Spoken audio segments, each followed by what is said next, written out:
নমস্কার, আশা করি আপনারা সকলেই ভালো আছেন। আমার একটি নতুন ভিডিওতে আপনাদের সকলকে স্বাগত। প্রথম ভিডিও করছি, তাই হয়তো কথাবার্তা একটু উল্টোপাল্টা হতে পারে এবং ভয়েসের একটু প্রবলেম হতে পারে, তাই কেউ কিছু মাইন্ডে নেবেন না। আজ গোটা রান্না, সরস্বতী পুজোর দিন রাত্রে আমাদের গোটা রান্না হয়, সেটারই একটি ভিডিওটা আপনাদের কাছে তুলে ধরছি। সমস্ত রান্নার প্রথমে মা কুলগুলো ভালো করে ধুয়ে তুলে নিয়েছে। তারপর বেগুন ভাজার জন্য বেগুন এবং আলু কেটে রেখেছে। এখানে গোটা বাইরে যে মেন ইনগ্রিডিয়েন্টস পালং শাক, গোটা 5টা পালং শাক এবং কাটা আছে। এখানে আলু, বেগুন, মটরশুঁটি, শিম সমস্ত গোটা আছে এবং কাটা আছে। আর এখানে বাঁধাকপি তরকারির জন্য বাঁধাকপি কাটা আছে। আর পাশে মটরশুঁটি সমস্ত ছাড়িয়ে রেখেছে। আর এখানে আদা, কাঁচা লঙ্কা পেস্ট করে নেবো। আর এখানে আছে গোটা গরম মশলা, শুকনো লঙ্কা, তেজপাতা, ধনে, মৌরি, এগুলো শুকনো করে ভেজে নিয়েছে। আমার এগুলো পেস্ট করে নেবো। আর আগে থেকে সর্ষেটাকে আমার জলে ভিজিয়ে রেখেছে, যাতে পেস্ট করার সময় প্রবলেম না হয়। আর বেগুনগুলো একটু নরম হওয়ার জন্য আগে থেকে নুন হলুদ জলেতে ভালো করে মাখিয়ে নিচ্ছে।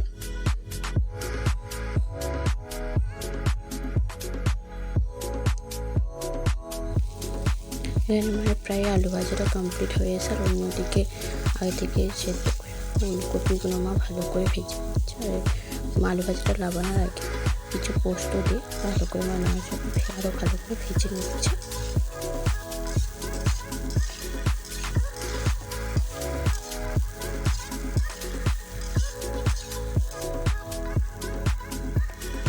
মায়ের আলু ভাজা পুরো কমপ্লিট করে নিচ্ছে। আগে দিয়ে শিম ভাজা এবং বিট ভাজাটা করে রেখেছিল।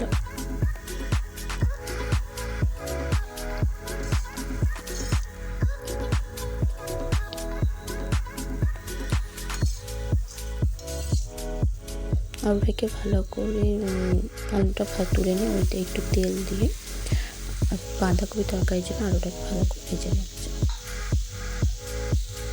আর এদিকে ওলকপি ভাজাটা অনেকটাই কমপ্লিট হয়েছে। ওইটাই তো মা ভালো করে তেল ছেড়ে তুলে নিচ্ছে।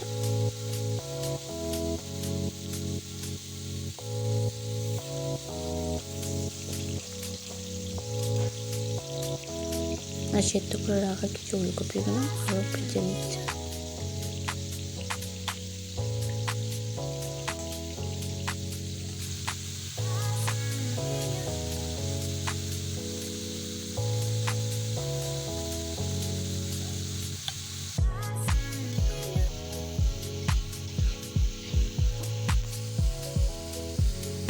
ওটা ভালো করে একটু ভেজে পরিমাণ মতো হলুদ দিয়ে দিয়েছি, একটু ভালো করে নেড়ে নিচ্ছে।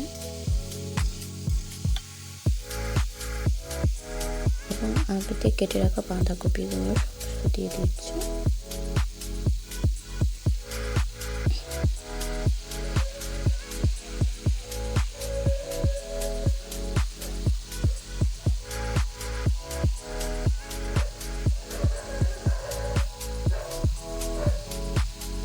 বাঁধাকপিটা ভালো করে নেড়ে নিচ্ছে, নেড়ে একটু চাপা দিয়ে সেদ্ধ করতে দেবে।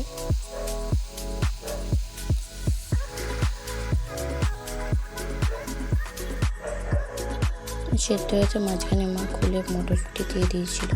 একটু অল্প করে জল দিয়ে সেদ্ধ হতে দেবে, দিয়ে ভালো করে তুলে নিয়ে ওতে ফোড়ন দিয়ে এদিকে বেগুন ভাজা দিয়েছিল মা, খেয়েছে।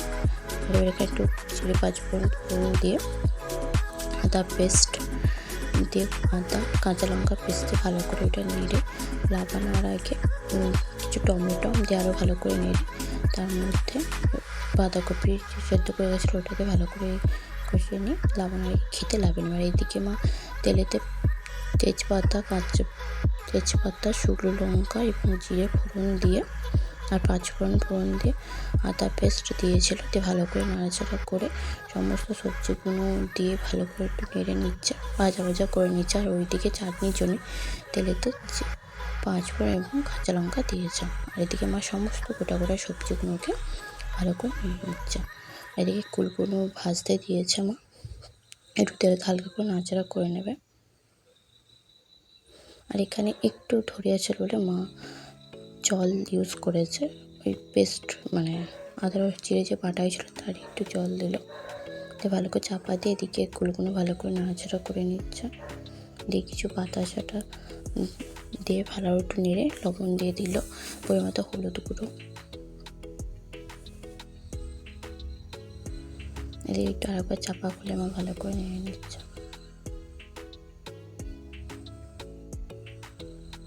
পরিমাণ লবণ,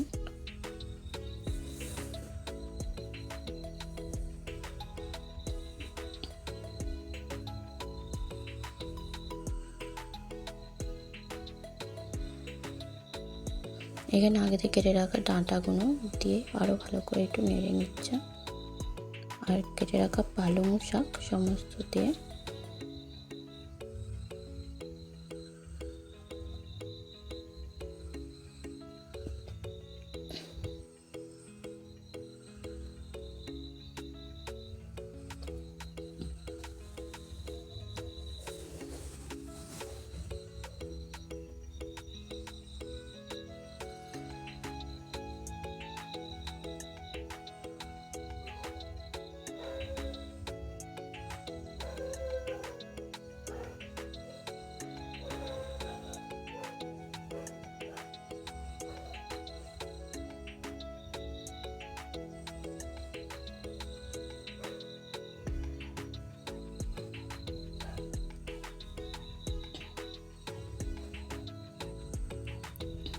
সমস্ত পালং শাকগুলো দিয়ে কিছুক্ষণ চাপাতে রেখে দেবে মা জল দেওয়ার জন্য।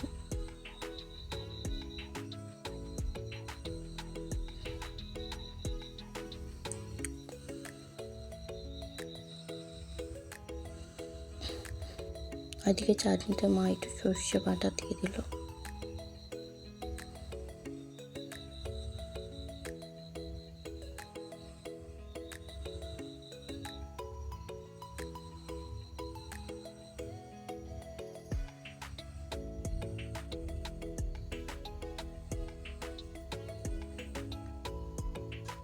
আর একটি অন্য কড়াতে ডাল বানানোর জন্য, খাসির ডাল সেদ্ধ করার জন্য 5 ফোড়ন, শুকনো লঙ্কা, তেজপাতা ফোড়ন দিয়ে আদা কাঁচা লঙ্কা পেস্ট দিয়ে ভালো করে মা একটু ভেজে নিচ্ছে তেলেতেই।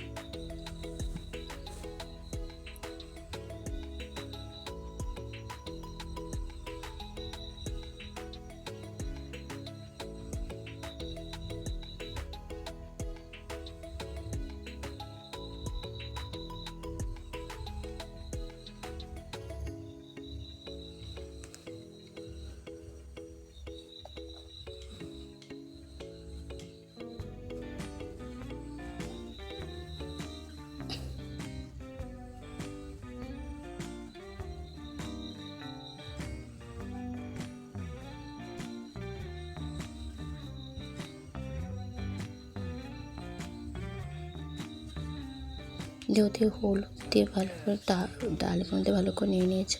আর এদিকে শাকটা অনেকটা সেদ্ধ হয়ে গেছে, গোটা পালং শাকগুলো দিয়ে সর্ষে বাটা দিয়ে ভালো করে নেড়ে জলটাকে পুরো শুকনো শুকনো করে লাভিয়ে নিয়েছিল। লাবানোর আগে ভাজা মশলাটা দিয়েছিল। এদিকে ঘিতে গোবিন্দভোগ চালগুলোকে ভালো করে ভেজে তুলে নিয়ে এদিকে দুধটা একটু গরম করতে দিয়েছি, তাতে তেজপাতা এবং এলাচ দিয়ে ভালো করে ফুটিয়ে নেবে। আর আগে থেকে কেশর দুধে ভিজিয়ে রেখেছে, দিয়ে ভালো করে লাবানোর আগে চালটা ভালো করে সেদ্ধ করে নিই। তারপরে এদিকে পায়েসটা টেস্ট করতে 5টা ধসা মশলা সমস্ত তরকারি খুব সুন্দর টেস্ট হয়েছিল।